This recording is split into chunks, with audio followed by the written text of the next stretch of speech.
आज भद्रकर सब व्यवसायी माने निजर पेट पाटणा ये उपस्थित होती जिलापाल निकट में निजर 7 दफा दाबी आम प्रदान करूँ। ए 7 दफा दाबी विषय में आपण मानक कहली तथापि संक्षेप में कहूँ। प्रथम दाबी उच्छेद होता दोकानी मानक तुरंत थैथान करा जाऊ। द्वितीय दाबी कौन थैथान नक कौन दुकान को भंगा न जाऊ आगामी दिन में। तृतीय दाबी जो बजार में जो दुकान गुड़िक भंगा से बजार थैथान करूँ।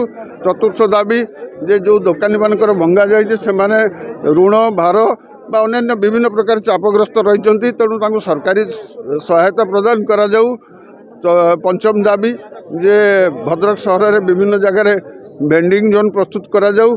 षष्ठ दाबी भद्रकर सहर रास्ता कड़े जो सब जगह गुड़िक रही विभिन्न किस्म जगह रही जदि दाबी पूरण न हुए आमे माने चरम पंथा ग्रहण करूँ।